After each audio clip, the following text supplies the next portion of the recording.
It's all those folks that are in the middle or so, right? The folks where you've got some real potential to re-engage them in your organization.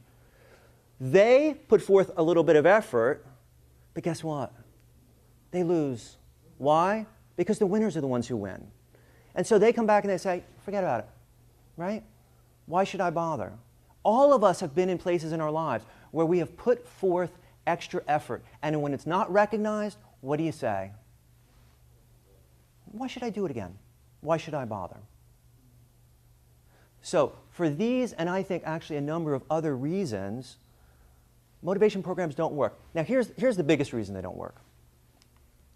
They don't work, they don't lead to sustained and meaningful changes in employee behavior because they do not impact the culture of the organization, right? Culture leads to behavior. Behavior reinforces culture. That's the way it works. I don't care if it's your job or your church or your school, whatever it is, there's a culture. And when you come into that organization, you either fit into that culture, right? You bend to fit into that culture, or you leave. You know how when you go into a company and you know almost instantly, just from the receptionist and your welcoming, what that organization is about?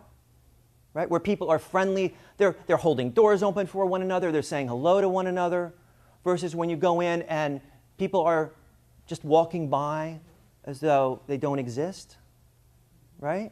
I used to live in the South, in North Carolina for 8 years. From Jersey originally, moved to North Carolina for 8 years. And during that time, which was during college and after, I got really, is there a term to be recultured or something, right? But I got into, you walked by somebody, you said hello. That's part of the culture. I went from there to New Haven, Connecticut for 6 years, and I would go and I would say hello to somebody, and they would grab their children, like, right, I was going to do something horrible to them. It's unbelievable. And that's just in the United States, right? That's not talking about the rest of the world. So even within our organizations, we have very different kinds of culture. The programs that we're talking about, they're only focused on behavior, temporarily.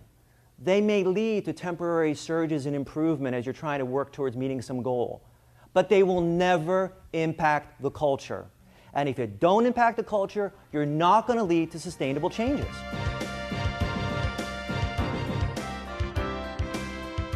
One of the things, if you're engaged, I believe you say, is that you find your work challenging and rewarding. One of the things that you say is, if I could go back in time, I would take this job. One of the things that you say is that time passes very quickly during the day.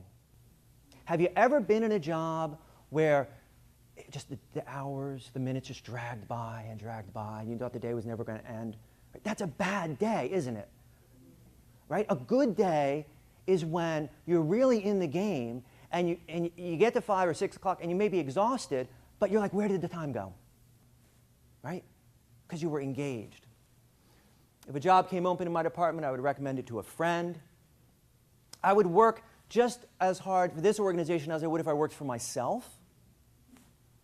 I'm proud to say I work for this organization. That's a very important telltale sign, right? I feel connected to the mission, the vision, the values, and the goals of this organization. Most people don't even know what they are, right? And what I do makes a difference to the overall success of this organization. Time and time again, when I asked people, what influences your engagement? It was, I feel like I make a contribution. It feels like what I do makes a difference. Never once in all the survey research I've ever done has anybody said, I'm engaged because of my salary.